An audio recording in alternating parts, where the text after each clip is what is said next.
Okay, hey, this is for the Taking Sides essays. Just a review of what we did went over on the first day of class. Let's see here. What you would like. You can get it, the articles in many venues. You can get them at the bottom of each unit page. So if you go here, when it opens up, there it is. Okay. So they'll always be at the bottom here. They're hyperlinked at the bottom where you'll submit it. You could also get it on the course website. You'll see it on the right-hand side.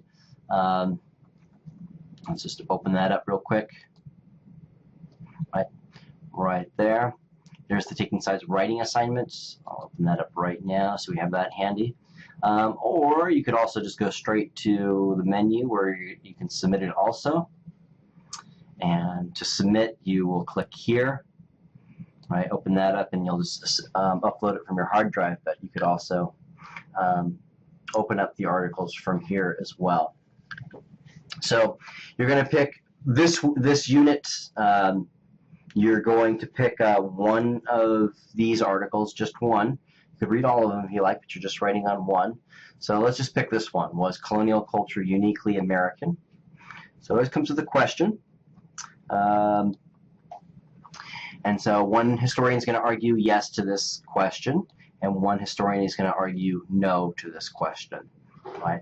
Your task is to first read the article.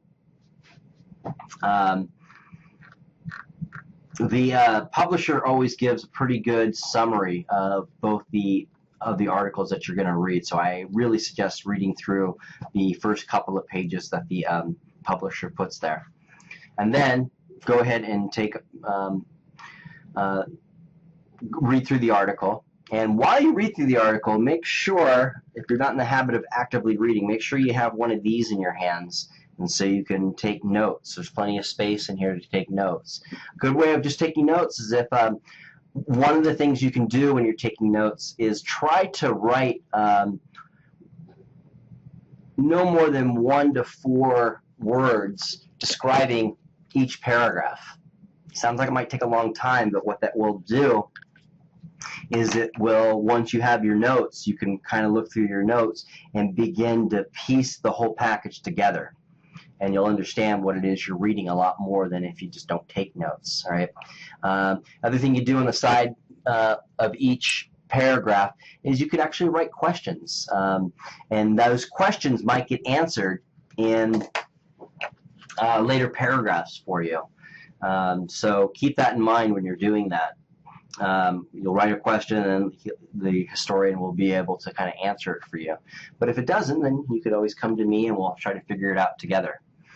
The other thing, too, to keep in mind as you're reading these things, sometimes the reading can be quite challenging. And when it's challenging, what happens is usually what's happening is this historian is providing a lot of examples and going into a lot of detail with just historical information that you're just not familiar with. What you want to do when that begins to happen in your reading is not get lost in the details. And, just kind of back up and remember what it is you're reading this for. You know, you're reading this for to answer that question right there, or whatever issue it is you've chosen, right? Was colonial culture uniquely American? And so if you're getting lost in the details, just try to see how those details are helping answer that question.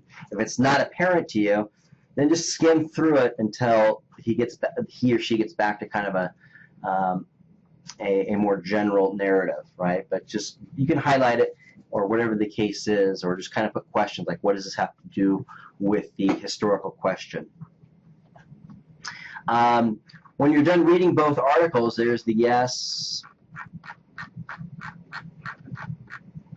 and then there's the no. So these are, as you see here, this is a total of 19 pages here. That's typically what they are. Sometimes they can be as short as 8 pages. Particularly, they're about 15 to 20 pages apiece. Just like with the lectures, it's very useful to read it once on one day without the expectations of getting it. And then a couple days later, coming back to it and reading it again. simply because, again, just the way the mind works. After you've slept a couple of nights, it's organized the stuff, right? And so when you read it again, you will begin to be able to see kind of the bigger picture and be able to make connections and understand really what the historian's getting at. All right, let's open up the assignment here and really get to the specifics of it. So you're going to choose a historical question from each unit, right? So we're all aware of that. It's going to be a 3 to 5 page essay, double-spaced, 12 font. Use MLA, but if you'd rather use a different format, you can use a different format. If you're more familiar with a different format, just be consistent. Develop a thesis, right? So this is an essay that you're writing, so develop a thesis by usually turning the historical question into a statement, right? So let's, if you do choose, where'd it go? Oh, I lost it. Well, if you do choose this one right here, your thesis could simply be, doesn't have to, you don't have to do this, but make it simple for yourself. After reading it and you agree with the no historian, your thesis would be no. Or simply the, not no, you don't even have to use the word no. You could just simply write,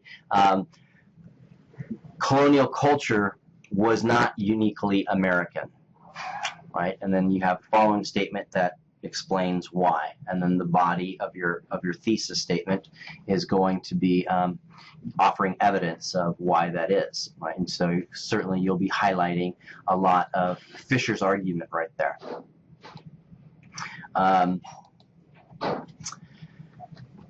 To support your thesis, be sure to address the following.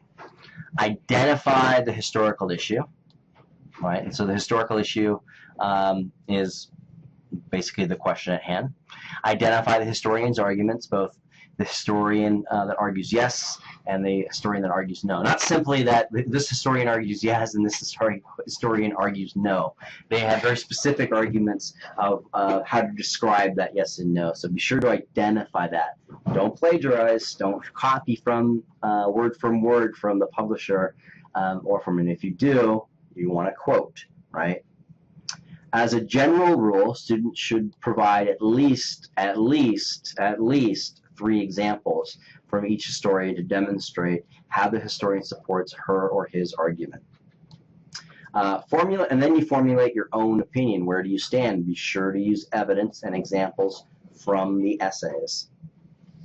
All right? And it's always good that whatever stand you take, to take the counter stand so you can show that you can demonstrate that you do have an understanding of why people might disagree with you.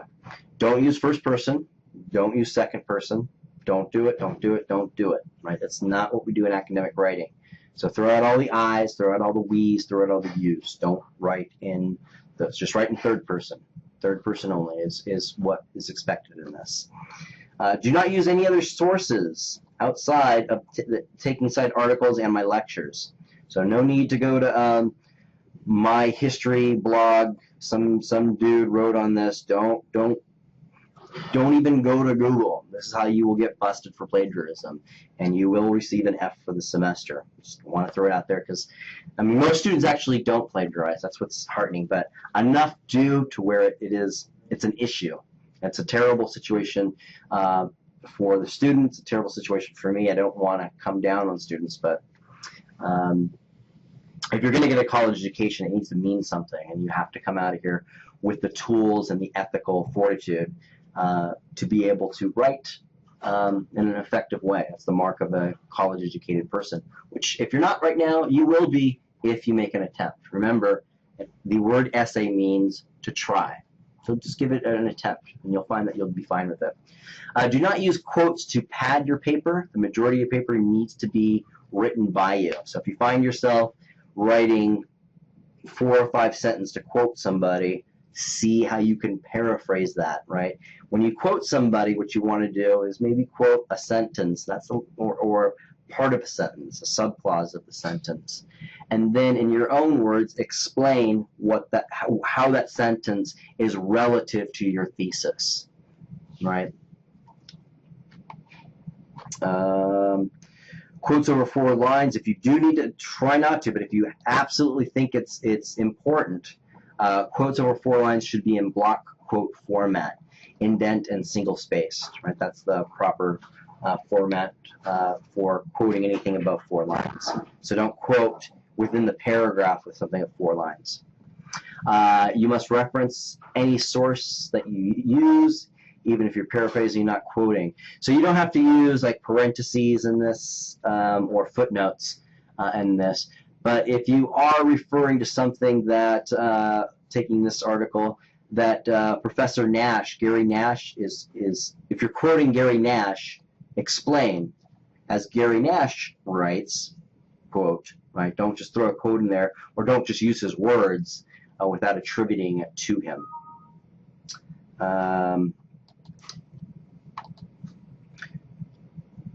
To reference, and this you simply have to, yeah, this is basically saying what I just went over. So yeah, you don't have to footnote or put parentheses, but just throw within the name of the person you're referencing within your lecture. If you're quoting me from the lectures, you don't have to do that, but if you find it's relative to your thesis, help support your thesis, you can do that as well, but make sure you quote me in doing that. If you don't, you will be in danger of being accused of being plagiarizing your paper, and so goes it. So don't do that. Late papers will be deducted by 5% of each day. Keep that in mind. So if you really come up to a deadline, don't panic. It's better to turn something in that you're going to get a 5% penalty rather than turning something in that's going to be for sure get you a low grade. Or this is where students usually succumb to plagiarism. They plagiarize and they turn it in, hope for the best, and then the best doesn't happen. All right. Writing tips. Really go through this. I'll go through this a little bit with you.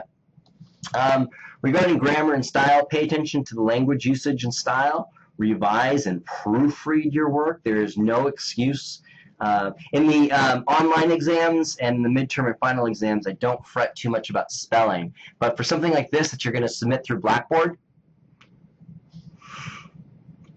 don't submit anything with misspelled words. There's no excuse for that with spell check. Right? Everybody's familiar with spell check. Don't submit misspelled words. You're in college now, so please don't do that. It's most students don't, but there's enough that do to where it's just what? Why would you do that? Don't misspell words. It's okay if you misspell them on the fly, but with spell check, there's no need for that. Write in complete sentence and punctuate appropriately. Use apostrophes to indicate possession. State assertion positively, so write in an active voice. And again, only write in third person. Let's see. Other than that, use this. I would have this handy while you're writing the paper, the rubric. And once you've written your paper, if you have everything in here that's in the rubric, then your paper is solid. Highly suggest using the writing tutors at the CLE. Make an appointment there. Especially if you struggle with writing, it's a very useful resource to sit down with somebody and have them read your paper. And then they could point out the punctuation problems or the misspelt words or the sentences that just don't make sense or the sentences that are irrelevant to your thesis. That very process is how I was able to become a proficient writer. I'm not a great writer, right? I'm not publishing and delivering conferences or anything, but I'm a proficient writer. And a lot of how I learned that is by using writing tutors, sitting down with somebody and having them read my paper and explaining to me some of the problems with my paper. If you do go to the writing lab at the CLE, Center for Learning Excellence, bring the rubric with you. That will help the writing tutor know what's expected to be in your paper. Bring this whole thing with them, and then they can read through this to make sure that your paper is following the directions. Highly suggest doing that. Don't worry about down here. We're not going to do taking sides presentations. I'll leave that for another semester. Okay, that's all I got. Let me know if you have any questions or concerns. See you guys in class. Take care.